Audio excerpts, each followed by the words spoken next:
Good evening. It is so great to see so many of you joining us for tonight's incredibly exciting webinar, Inhale, Exhale. The way we breathe affects our physical, mental, and emotional health, impacting every system and function in the body. And so, by learning how to breathe purposefully, we can effectively reduce stress and anxiety, increase energy levels, and improve sleep and creativity. We're so pleased to be joined by Richie Bostock, also known as the Breath Guy, and author of his latest book, Exhale.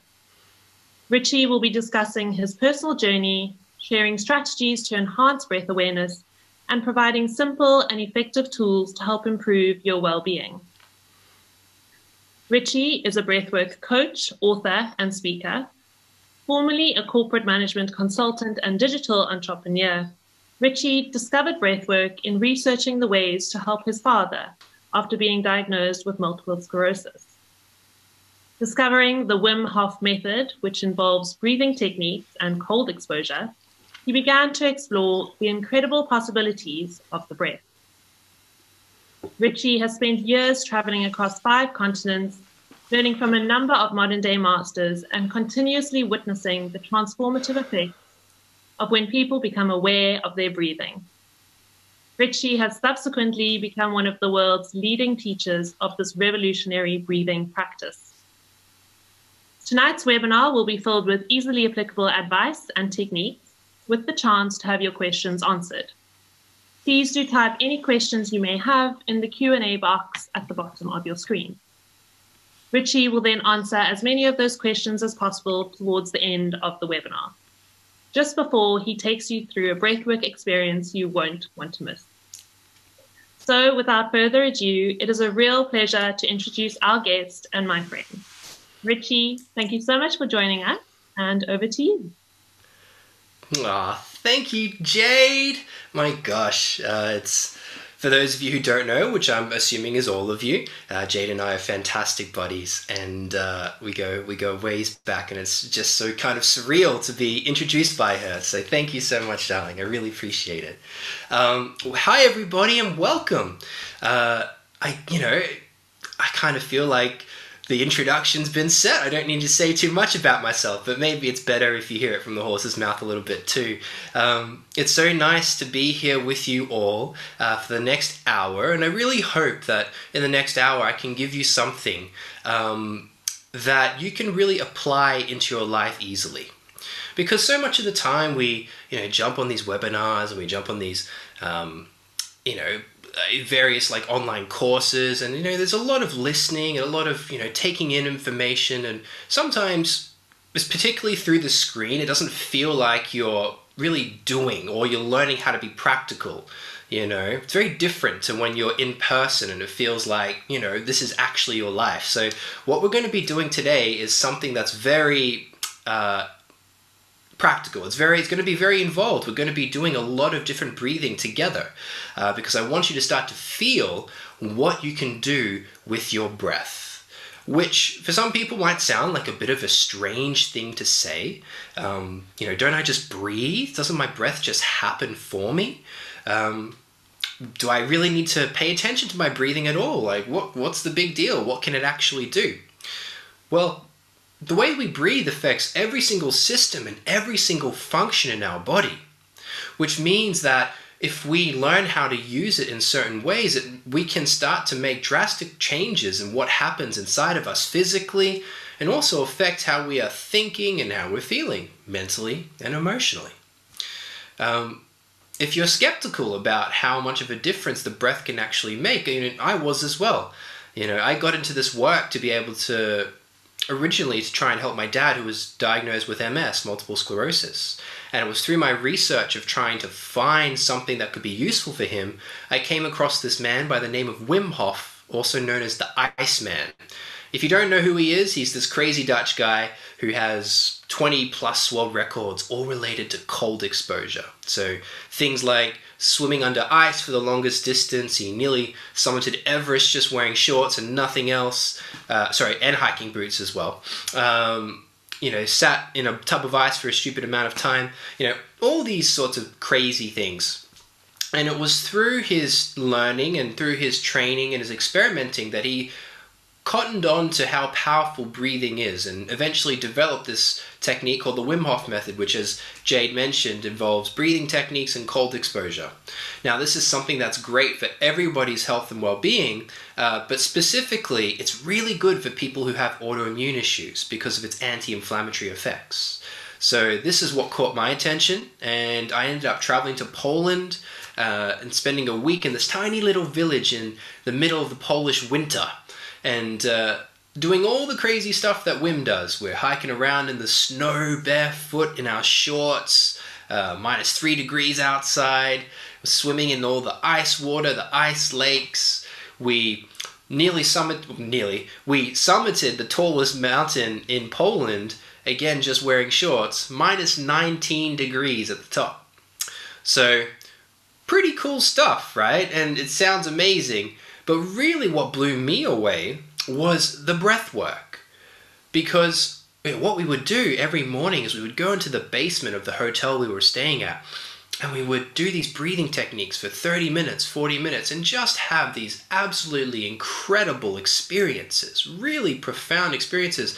And it just absolutely blew me away that you could experience these altered states of consciousness or these feelings of peace, calm, bliss, name it, just by breathing in a certain way for a certain period of time.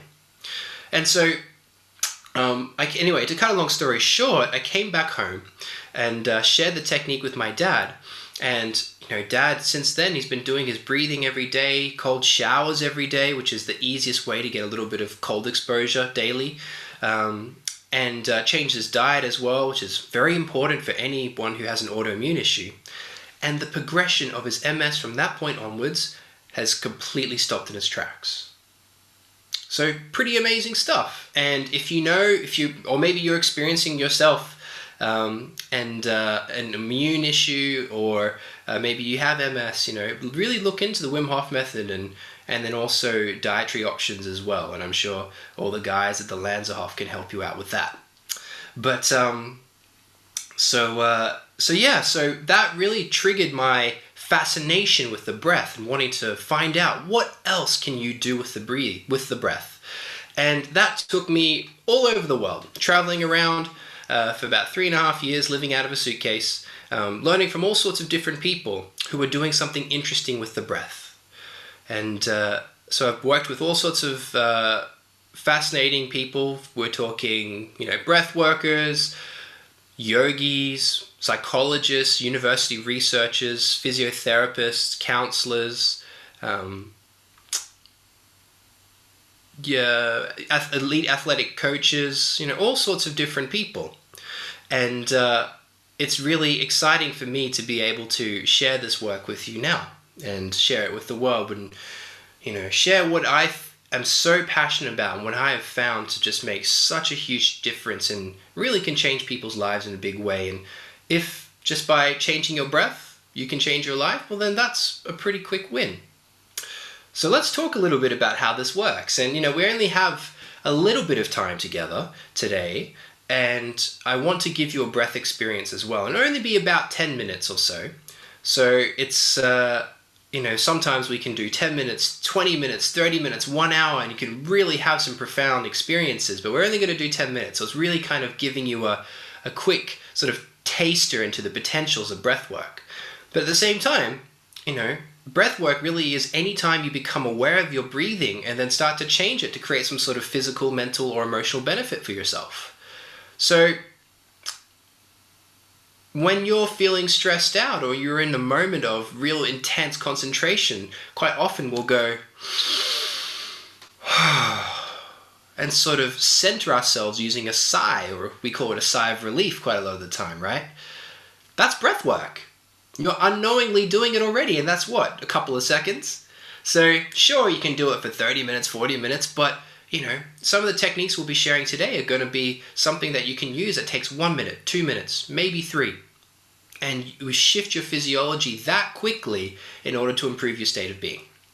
So let's talk a little bit about the breath and what it can do for us. Also, before I go into that, one thing I do want to say is if you have any questions, do pop it into the question and answer box. Even if you have questions as we go, just chuck them in there.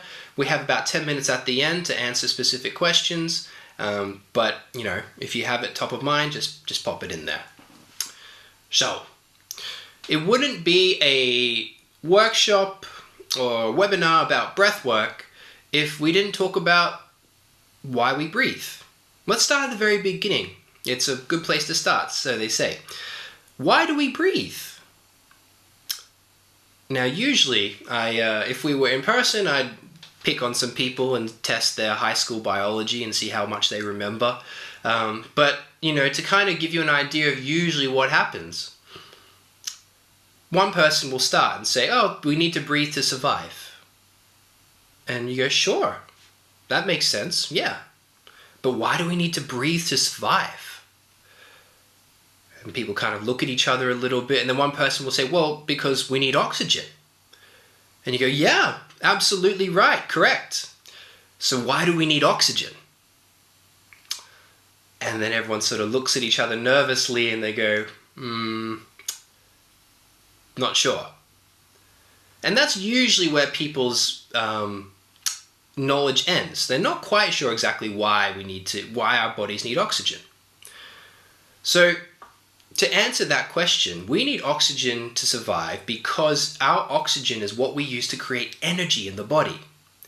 Each one of the 30 trillion cells that make up you are like little energy factories.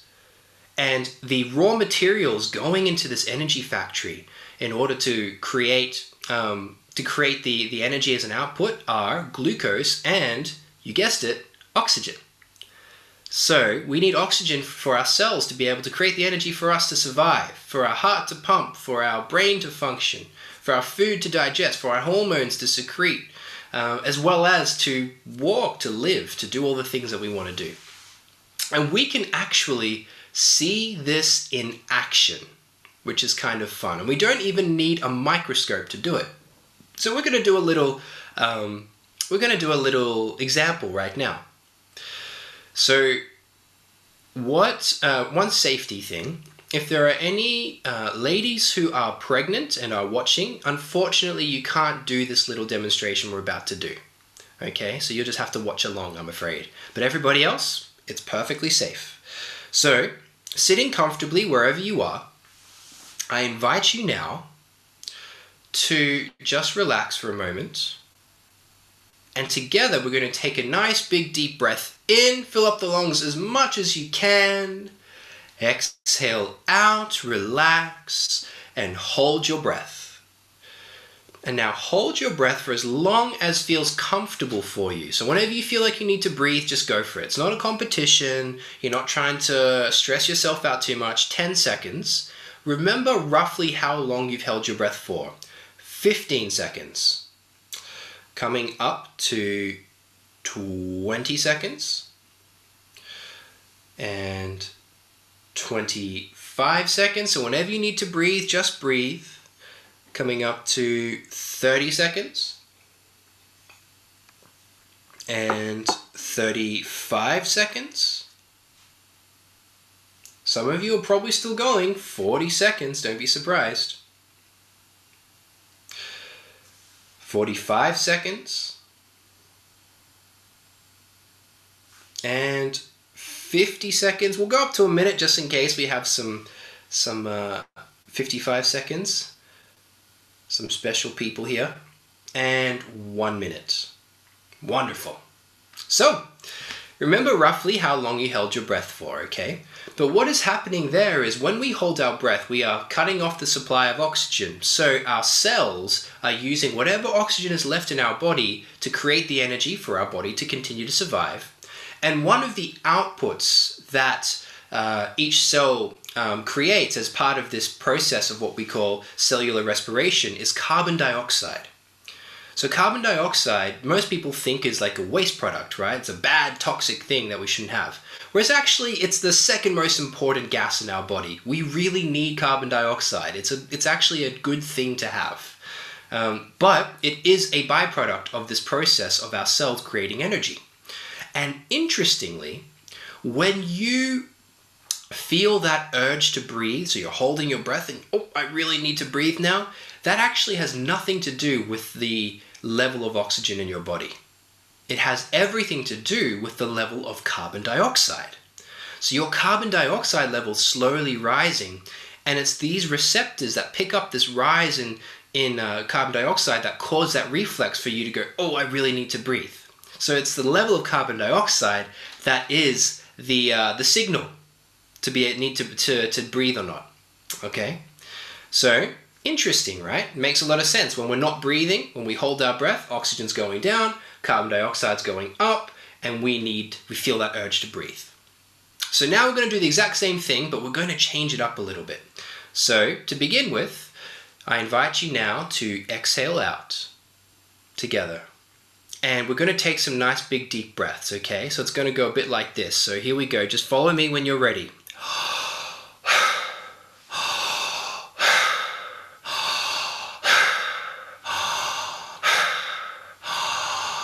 So big breaths in and in and out through the mouth. Nice big breaths in and out through the mouth, and keep that breath turning. And you're going to start to feel a little bit lightheaded or a little bit spacey. If you feel that, that's perfectly fine. Just keep on going. So keep turning that breath just for a few moments.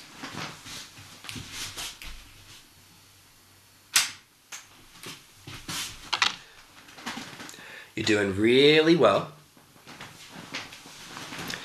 If you feel a bit spacey, if you might even feel a bit of tingling in the body, if you feel that, that's perfectly safe and normal as well.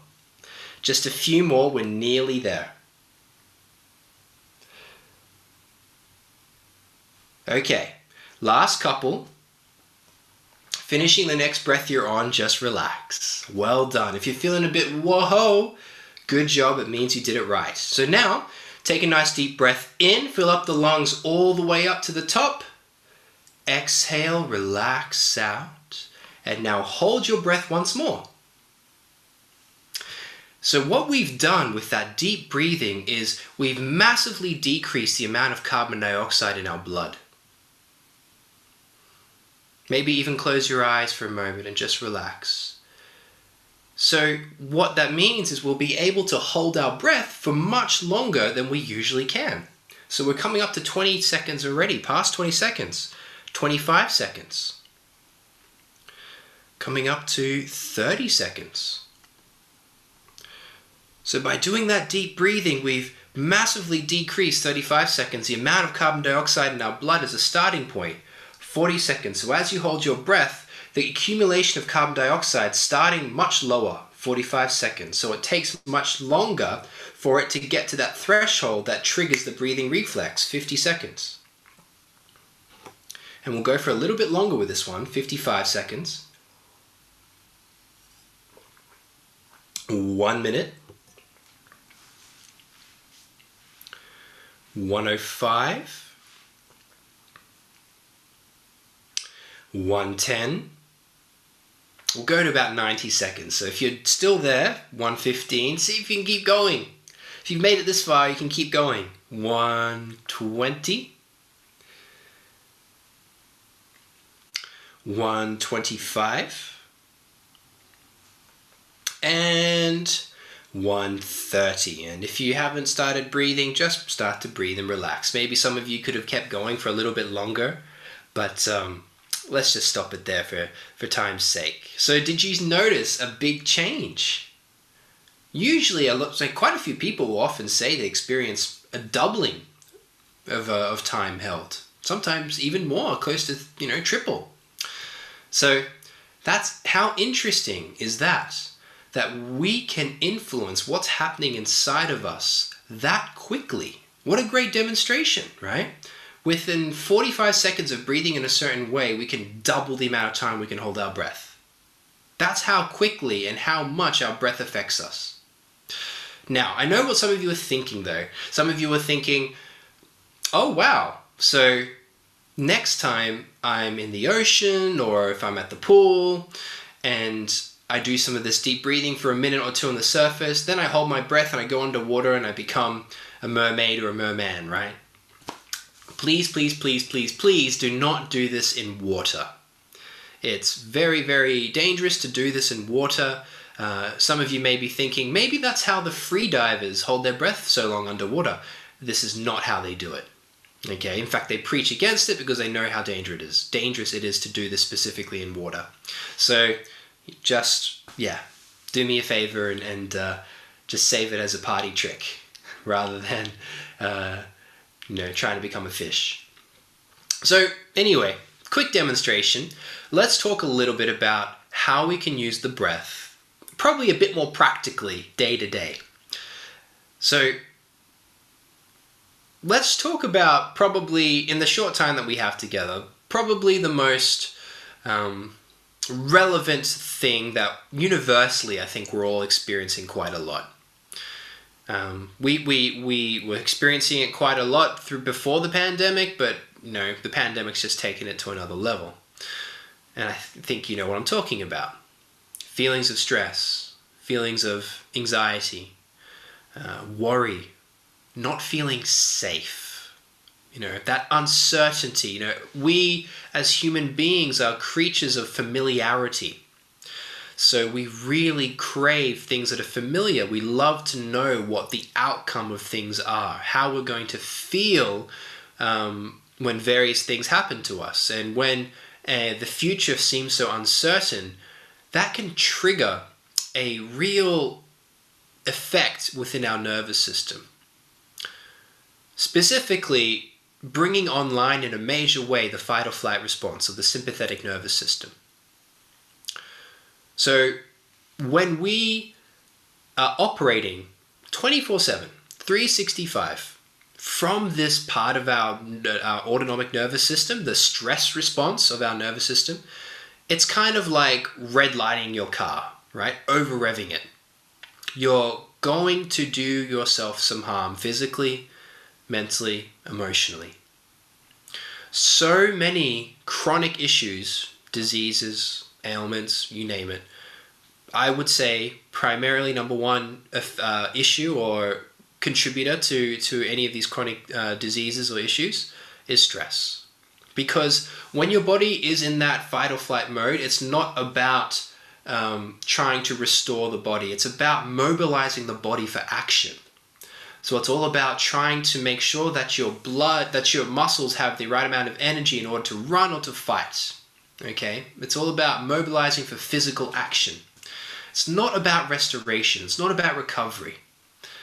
Did you know that when you're in your fight or flight response, in your stress response, blood purposefully gets redirected from your digestive tract and a lot of your digestive organs to your muscles? Because you don't really need to worry about digesting food when you're in danger, right? You need to worry about surviving. So what do we see so often with people who have chronic stress? Digestive issues. Jade can talk about this. It's when we look at gastro issues, IBS, the number one contributor is stress, and we know it, but that's one of the reasons why. Our body is literally underserving our digestive system. A big one for men, but also women, a big one for women, but also men, other way around, is chronic stress and reproductive issues. Same thing. We don't really need to worry about reproducing when we are in a physical threat, when we need to worry about surviving. So our body redirects blood from these parts of ourselves to our muscles in order to be able to survive. So these parts of our body become undernourished, underserved. So, stress can cause so many different issues, and really is the number one thing that we need to address in our lifetime, in our society where we are now. It was bad before the pandemic, it's even worse now. So what can we do though? Because obviously, the world is the world. We can't snap our fingers and the pandemic disappears. We're in it, right? And by the way, guys, it's going to be hairy for at least the next 4 years, in terms of just general craziness, you know.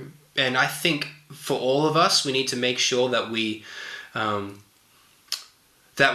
the tools and strategies in place to be able to ride the waves of what will be some chaotic times. Okay?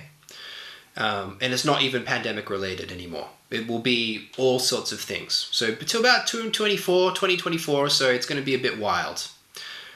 The effects of what's happening right now will be experienced generations forward, but craziness will be for the next few years for sure. So we need to make sure that we have strategies in place to be able to ensure that the environment around us isn't what dictates our state. So we can't allow ourselves to be buffeted around with how we should think and how we should feel based off what's going on outside of us. Instead, we take control of it. We decide how we feel. We decide what's happening in our bodies. We decide how we think and how we react. And the easiest way to do that is to come back to your breath. So let's talk a little bit about how we can use the breath. So if we're talking still about stress, anxiety, these kinds of things, maybe you've noticed in the past when you've been particularly anxious or nervous that your breathing has changed in some way. Usually I would open it up for people to share, but I'll give you the usual answers. People will say things like, my breathing speeds up. It feels like it's more shallow or up in the chest. It feels more erratic. It feels... sometimes it feels like I don't even breathe, like I hold my breath. Sometimes I feel breathless, like I can't breathe. And this is perfectly normal, because what happens when we go into a stress response is that our secondary breathing muscles, which are located in our neck and our shoulders and in our upper chest and upper back, these guys kick in to help us to ventilate quicker. Because remember, we need oxygen to be able to create energy to do the things we need to do. So if we're being chased by a lion, a tiger, or a bear, and we need to breathe faster in order to serve our muscles to be able to run or to fight. So these kick in to help us to breathe faster. Great, really good. That's what they're supposed to do, and it's why we're still alive today. However, if we're using these chronically all the time, this is where we start to experience some issues. I think, think of somebody who is stressed or anxious, and you always think of someone who's kind of grabbing their neck and shoulders and feeling all tense and sometimes in pain in that area. Well, that's, and most of us will think it's because of bad posture or, too much sitting in front of a computer. And these things definitely take effect, but one of the big contributors is the way that you're breathing. You're not supposed to use these muscles all the time to breathe. They're not designed to do that, and therefore they fatigue, and they become tired, they become sore, they become tense. So we need to learn to be able to relax these muscles when we breathe, and breathe using our primary breathing muscle, which is called our diaphragm. Now, many of you probably have heard of a diaphragm before, but maybe you don't know what it is or what it looks like, or sometimes where it is in the body. So the diaphragm is this dome-shaped muscle that connects to the bottom of your rib cage and to your lumbar spine. And it separates your lungs and your heart from the rest of the digestive organs underneath. Okay, so it literally separates the two. And as you inhale, it starts to flatten out and expand like this. And as you exhale, it goes back up to its dome parachute shape. So when you are activating your diaphragm in the proper way and kind of getting this beautiful expansion and contraction motion, what is happening is you are pushing down directly on the organs sitting underneath the diaphragm. And these organs get displaced to the front, to the sides, and to the back. So this is what gives this illusion, you could say, of a belly breath, which perhaps some of you have heard of before. A belly breath is, maybe some of you have done yoga and they always talk about breathing into the belly. This is why you don't actually have lungs in your belly. The breath doesn't actually physically go there, but if you're activating your diaphragm in the right way, you're pushing and giving these digestive organs down and out So you see this expansion through the belly. So the easiest way to think about how to use your breath to combat stress is to do the exact opposite of what a stressful breath is. So if we talked about it, a stressful breath is higher up in the chest, a little bit faster. Well then, a relaxing breath is just the opposite. Lower down, breathing diaphragmatically, and breathing slower. It's as simple as that. So we're going to use a couple of different techniques now. I'm going to teach you a few different techniques for you to experience this. Okay? So the first breath technique I'd like to share with you is something called coherence breathing. And coherence breathing is super duper simple. It is a 6-second inhale, a 6-second exhale, all through the nose. And that's it. This was researched out of a university out of the States, and they showed that this cadence of breath was the most ideal cadence or speed in order to increase something called heart rate variability, or HRV, in the most quick and efficient way possible.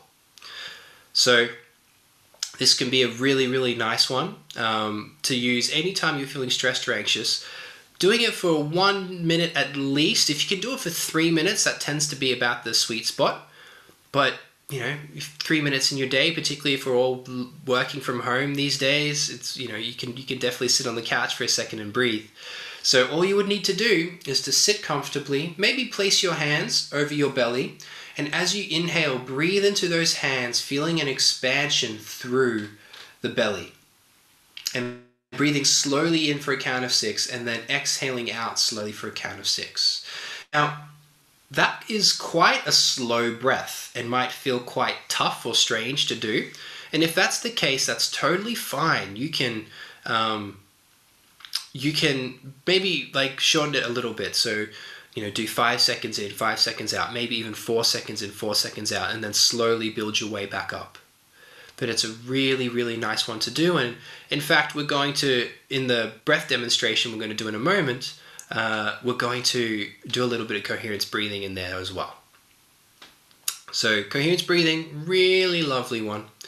And if you have any questions, guys, around specific use cases where you would like help with the breath, feel free just to pop them in the Q&A box. Yeah, and then we can maybe get to them in the 10 minutes of Q&A that we have coming up in a moment.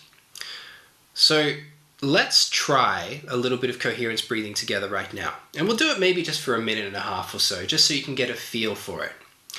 So I invite you now to sit there, close your eyes, relax, let the shoulders and neck become loose and soft. And I'm going to count you through this. So I invite you now to exhale out, and inhaling through the nose. Here we go. In, 2, 3, 4, 5, 6. Out, 2, 3, 4, 5, 6. In, 2, 3, 4, 5, 6. Out, 2, 3, 4, 5, 6. In, 2, 3, 4, 5, 6. Out, 2, 3, 4, 5, 6. In, 2, 3, 4, 5, 6. Out, 2, 3, 4, 5, 6. And continue yourself now, breathing gently, softly, smoothly. Now, the trick with this breath is to extend that inhale and exhale for the full 6 seconds. So you don't want to inhale for 3 seconds, but have inhaled too fast that you have to just hold your breath for the remaining 3 seconds, and then exhale too fast and hold your breath again. It's all about rationing out the breath for as long as you can.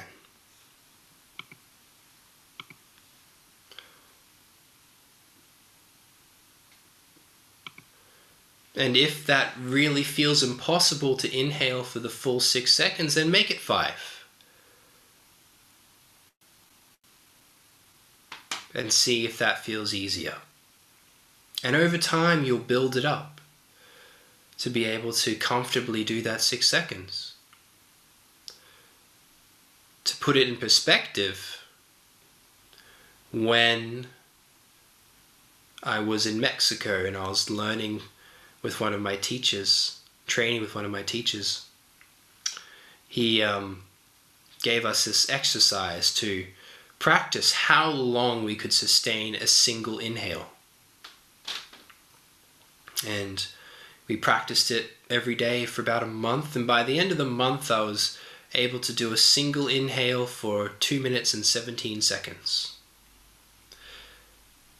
My teacher's best effort was 4 minutes 40 something seconds, so you can really do it if you practice.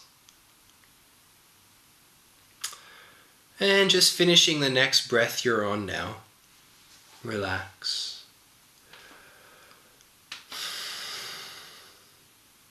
And whenever you feel ready, you can open your eyes, come back. Hello, hello. So that was maybe about 1.5 minutes or so. And hopefully you already feel slightly different. Experiencing how to be so delicate and gentle with the breath is important. So that's what I would want you to focus on when you do that breath, is really focusing on just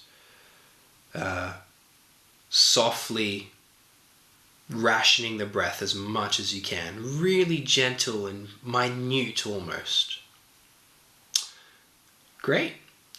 So, I'll share one more technique with you, specific to stress, because some people like an aspect of a breathing technique that's called a breath hold, where it's exactly as it sounds, you hold your breath for a little while. So another technique I'd like to share is something called 5 p.m. breathing. And it's similar to, it's quite similar to coherence breathing, except instead of 6 seconds in, 6 seconds out, it's 4 seconds in, 6 seconds out, and then a 2-second pause. Okay, so 4 in, 6 out, 2 pause. 4 in, 6 out, 2 pause. Everyone's relationship with their breath is very different. So you have to try different things and see what feels good for you. Some people hate breath holding. Some people love it. I personally love it. So try that one in your own time as well. 5 p.m. breathing. 4 in, 6 out, 2 hold. 4 in, 6 out, 2 hold. And see how that feels for you. Okay? So there's a couple there for you. And we have some nice questions coming through now, which is nice. So let's have a wee look. So first question is, sometimes I feel like my breath gets really short during the workday. Are there easy ways to combat that or bring more attention to it so I can fix it? You kind of answered the question in the question. Are there easy ways to combat that or bring more attention to it? That's it. Bring more attention to it. It's actually kind of that simple. What's nice is that it sounds like you're already quite aware of your breath, which is the main, this is the first step, and it's really important. So what you need to do next is to start to consciously breathe in a way that is opposite to what you're experiencing. So when you experience yourself becoming short of breath, pause. And then maybe do something like coherence breathing for a few minutes. Now, one thing that sometimes comes up when we are in the middle of our day, something's happening that's causing us to feel short of breath, and we pause and we breathe slowly, is that emotion will arise. Because, something is triggering us in that moment to go into that fight or flight response. And then if we sit, pause, and breathe and become present with whatever it is that's making us feel that, then sometimes we'll actually have to feel something. Maybe a level of fear or sadness or anger or frustration. That can happen sometimes. And if it does, wonderful. Sit with that. Breathe with that feeling. If you need to scream, if you need to cry, do that. You know? So my recommendation is, if any of you are finding that you're becoming short of breath throughout the day, then yeah, just relax.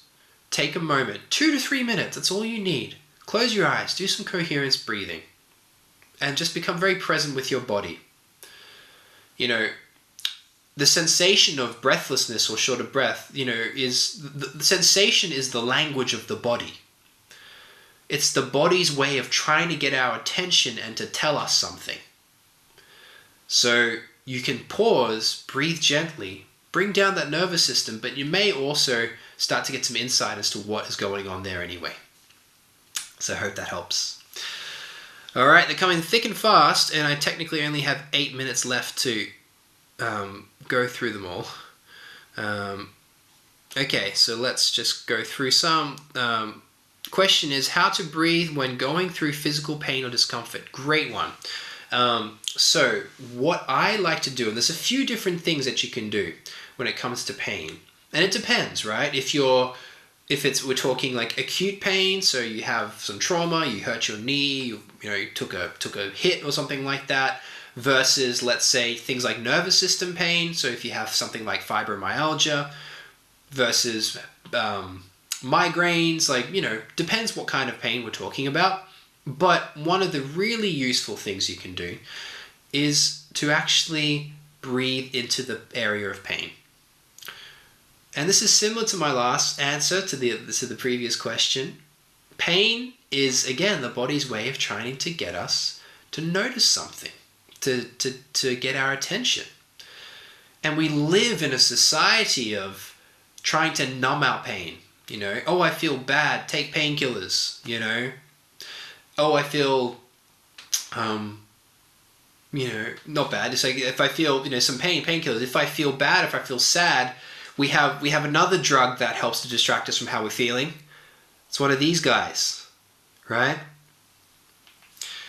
So if we become aware of our breath whenever we are feeling something, it brings us into our body and allows us to actually sense, feel, and process what's going on. So when it comes to, let's say, an acute pain, you hurt your knee or something like that, what you can do is add a little visualization to the breath. So keep doing coherence breathing, for example. Breathe in slowly, and what I want you to do as you breathe in is imagine that you're sending the breath into that part of the area of pain, and that you're surrounding that area of pain with, you could call it healing, nourishment, nurturing, whatever it is. It's almost like you're sending a healing energy towards it, and that you're surrounding that area. And it might even be helpful to use a color.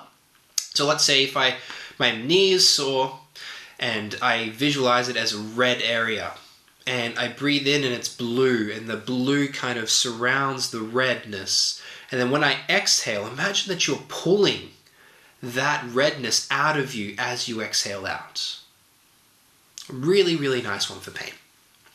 So hopefully that helps. Okay, I feel a lot of pressure in my forehead, third eye when I meditate. Is that normal? Absolutely. It depends what your definition of normal is. You might be starting to experience a bit of an unblocking there, which is fantastic. Hold your awareness on it. So when you feel that pressure, just hold your awareness on that pressure. And maybe even if you like to, breathe into that space, and something interesting might happen for you. Because I only have 5 minutes and there are a lot of questions, so I'm just going to quickly look at what people are saying. Okay, cool. I think we can cover most of them. There's a few repeats here. So what about breathing exercises for COVID, shortness of the breath, so suffering from COVID? So, there's a few different things around COVID, because it really depends what stage you're at or how you're experiencing it. You know, some people can barely breathe, and then obviously that takes a certain approach. Some just feel some tightness or irritation in their lungs, and that takes a certain approach. And then some people are, not so bad. But if we're talking specifically about shortness of breath, what I would encourage you to do, since we've worked on coherence breathing, use your coherence breathing, because again, that's naturally soothing for the nervous system. But I really want you to focus on trying to breathe diaphragmatically. Because again, when the body is in stress, and particularly when you feel an acute, an acute moment of stress in your lungs, then the body sort of protects itself. So it will remember how to not breathe deeply, because when you breathe deeply, it hurts. Another example of this is when people have surgeries, things like, or like a broken rib, for example. So a huge contributor of a breathing dysfunction can be something like a broken rib. So you break your rib, and whenever you breathe deeply, it hurts. So you learn how to not breathe deeply. And then even once the rib's fixed, then you still no longer breathe deeply. The body is a habit-forming machine.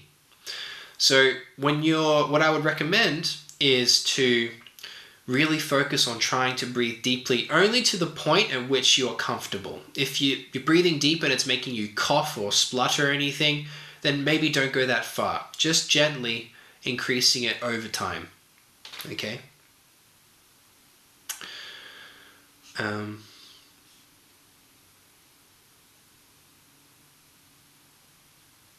Got one. I was focusing on my knee and the color was red before you mentioned it. Is that so common? I guess we're just on the same wavelength. Maybe I'm psychic, who knows? Okay.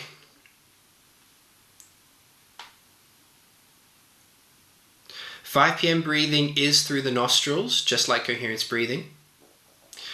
Okay, so we have a few questions here.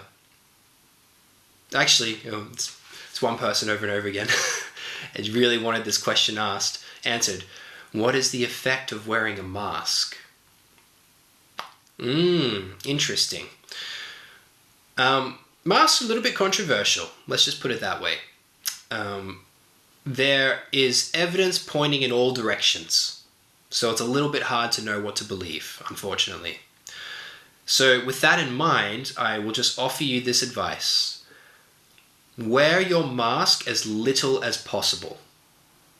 So in the times when you don't need to wear a mask, take your mask off. And don't get into the habit of wearing it all the time. So really focus on making sure you take it off when you can. All right? And safe to do so, etc. And if you're using a cloth mask, wash it, treat it as a one-use mask, like one use, and wash it. Because when you breathe into any mask, really, the air you exhale out is quite humid and warm, and this humidity and this moisture accumulates on the inside of the mask and creates a beautiful environment for bacteria and other little things to grow there. So you need to wash them, like, every day. So have, 10 of them and then just cycle through them. Okay, last one. How should I breathe in order to go to sleep easily? Thank you. So a great technique for sleep is something that I call ladder breath. And I call it ladder breath because you're going to be changing the speed of your breath and going up and down, speeding it up, slowing it down, kind of like going up and down rungs of a ladder. So in and out through the nose, start with 4 seconds in, 4 seconds out, and repeat that a few times. This one's about more your intuition and your own feeling. So do what feels right for you. 4 seconds in, 4 seconds out. And then when you feel ready, go 5 seconds in, 5 seconds out. Remember, all through the nose. Maybe go 6 seconds Go to 7 seconds, go to 8 seconds, go to 10 seconds. Do what feels right for you, but the most important thing that I want you to focus on is just noticing how it makes you feel. So noticing what's going on in your body as you breathe in this way. Because it is this, obviously, soothing of the nervous system using a slower breath is one part, but also this ultra awareness of what's happening in your body is what's going to shut off that monkey mind that keeps chattering away, thinking about the things you have to do tomorrow or worrying about the things that happened yesterday. So it's that two-way approach of, physiologically soothing the nervous system, taking you out of that sympathetic response, that stress response, but then also preoccupying your mind. And it's brilliant for sleep. Okay, guys, I think, all right, sorry, one last one, I missed it. Why the hold on the out breath rather than the in breath, like 4-7-8 breathing, where the hold is on the in breath? Now, you can test it and see what feels good for you, but let's put it this way. The hold when you do 4-7-8 breath, for those of you who don't know 4-7-8 breath, it's a 4-second inhale, 7-second hold, 8-second exhale, okay? Popularized by a guy called Dr. Andrew Weil. We've measured this in terms of what happens in the nervous system. And in a breath hold on the inhale is sympathetically stimulating, means that it actually puts the body into a stress response, which can be useful. And the reason why a 4-7-8 breath can be relaxing, and it's great for sleep, a lot of people will use it for sleep, is that what you're doing is you're almost playing seesaw with your nervous system. So that 4-second inhale and 7-second pause is like a sympathetic stimulation, activation of the nervous system. And then that 8-second exhale slowly is a parasympathetic stimulation. So it's kind of like you're going backwards and forwards like this. And what we have seen is that backwards and forwards motion can drive the body each time you go into that parasympathetic activation deeper into it, deeper into relaxation, deeper into that restoration response. Whereas the exhale after the pause after an exhale is parasympathetically stimulating. So hope that helps. All right, guys, we are going to go through a breathing session now, about 10 minutes or so. So we'll go maybe a few minutes over. I hope that's okay with everybody. But basically what I would like you guys to do is just to sit or even lie down if you would like. Get comfortable. You don't even need to see me. All you need to do is be able to hear me. And I'm going to play a little bit of music as well. And the first technique we're going to use is something that we briefly mentioned before. In the very beginning, you might remember, we called it a sigh of relief. So interestingly, a sigh has been measured to act as a very real physical, mental, and emotional reset for the body. So why don't we use this natural reflex that we have on purpose as a sort of like a sighing meditation? And so that's what we're going to do. We're going to chain a few sighs together and see how that feels. And we'll do a bit of coherence breathing as well and a few other things. So let's begin, guys. I invite you all to become as comfortable as you can. And when you feel ready, you can close your eyes.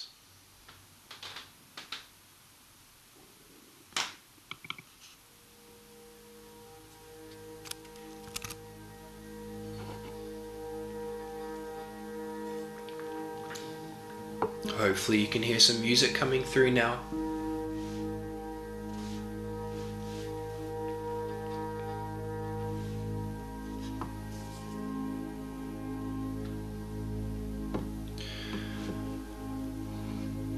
And as you relax there, I invite you to just become aware of your breath.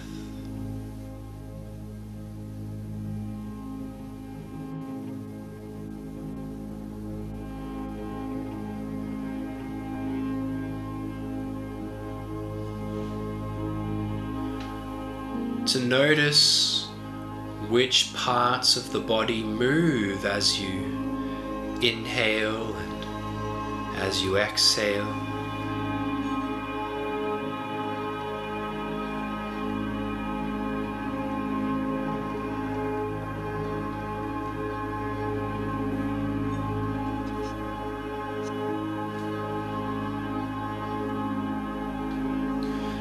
When you inhale, do you feel an expansion through your belly?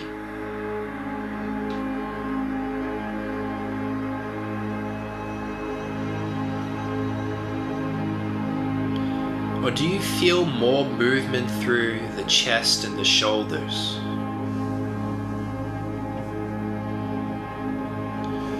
And if you feel more movement in the chest and the shoulders, just see how much you can soften in those areas and relax.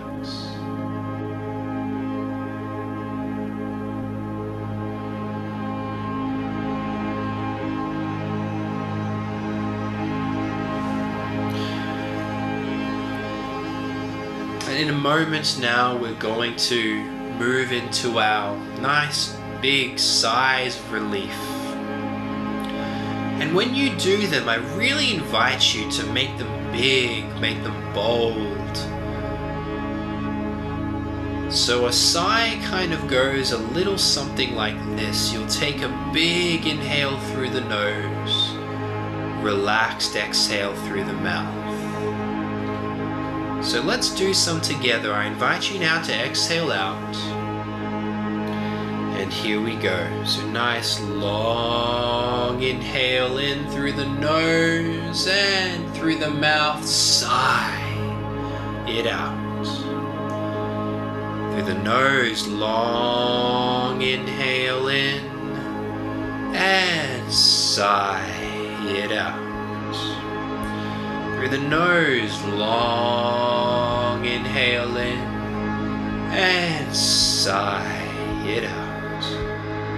And again, long inhale in, sigh it out.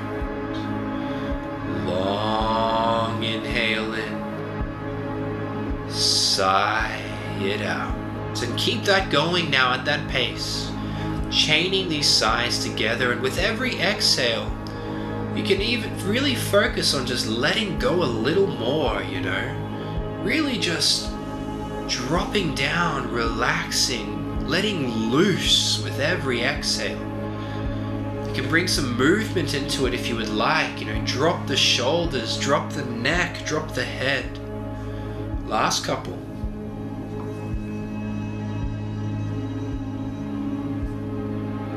Finishing the next sigh you're on, relax out.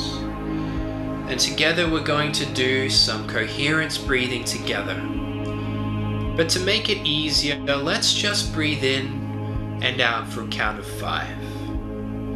So I invite you now to exhale out. And through the nose, in and out. Here we go. In, 2, 3, 4, 5. Out, 2, 3, 4, 5. In, 2, 3, 4, 5. Out, 2, 3, 4, 5. In, 2, 3, 4, 5. Out, 2, 3, 4, 5. In, 2, 3, 4, 5.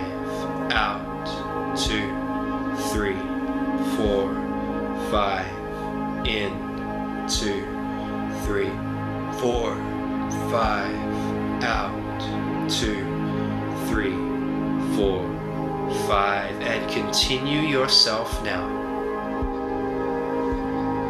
Breathing to the pulse and the music if you can hear it, or just the count in your head.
finishing the next breath you're on.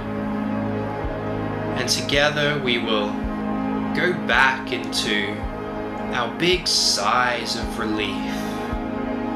So I invite you now to exhale out. And here we go. Big breath in and sigh it out. Big inhale in, sigh it out. Long inhale in and sigh it out. Long inhale in and sigh it out. Long inhale in and sigh it out.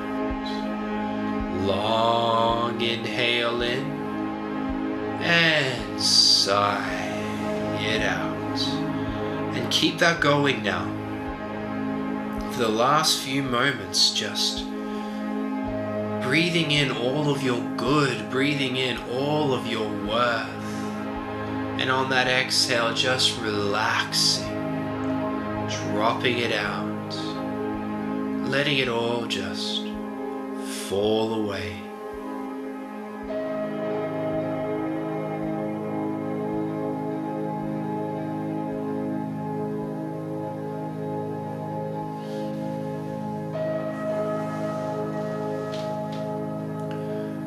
And then on your next breath, just relax. And just feel into your body for a moment. What feels different? What feels new? What feels strange?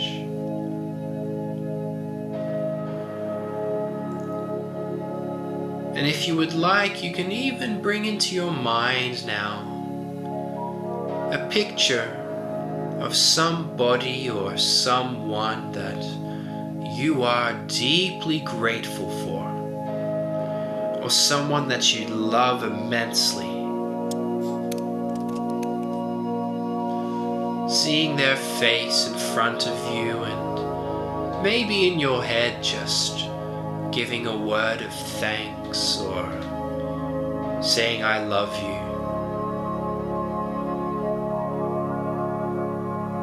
And receiving that thanks and that love back.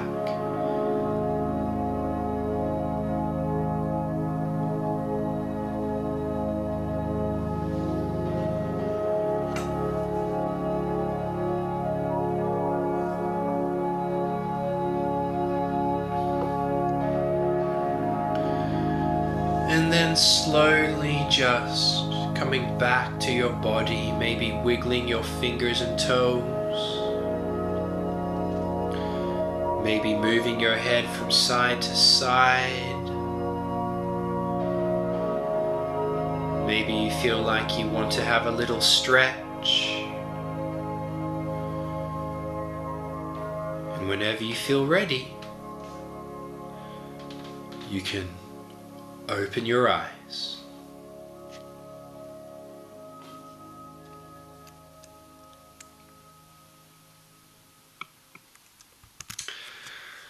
Alrighty, welcome back.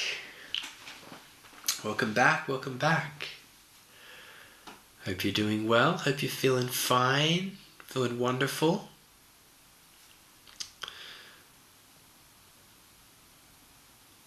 So, if you have any questions or concerns at all about anything we've talked about today or anything that you experienced or shared, please do just reach out to me. Probably the easiest way to reach out is on Instagram. It's where I'm probably most active. It's The Breath Guy on Instagram, or thebreathguy.com, and you can email me from there if you would like to ask any questions or anything at all. On Instagram at the moment, for the rest of February, I'm doing free Instagram live breathwork sessions. You know, we do 45 minutes of really deep breath work every Thursday and Sunday evening at 8 p.m. UK time. So if you want to go a bit deeper with this is a really good chance to get into it and to try it out. So The Breath Guy on Instagram. I just saw one question come through at the very end there, was around MS, any specific techniques. I would suggest the Wim Hof Method, so look into that as a daily practice. And then from a nutrition perspective as well, that's really important. And perhaps there's some people at the Lanserhof that can help you with that too. Jade might be able to help you there. Dr. Tamsin Lewis is absolutely brilliant as well for all things nutrition. But if you're wanting to know what my dad did, he did something called the WAHLS protocol. WAHLS spelled WAHLS, which really helped him. So guys, I think that's really about it and wraps us up. So thank you so much for joining us today. I had an absolute blast sharing with you guys, and I hope you have some useful takeaways and are hopefully feeling really good. I'm sure at some point when we're all allowed to move freely again, I'll see you at the Lanserhof perhaps, where hopefully we'll get to do some live breath work, because online is great, but there's nothing that beats in person. So everybody, thank you so much. Take care. Thank you to everyone at Lanserhof for having me here. So it's a great pleasure to be here. And until next time, I'll see you soon, whether it's virtually or hopefully in the real world. So take care, everyone. Sending you loads of love, best wishes, and be very well. And see you very soon.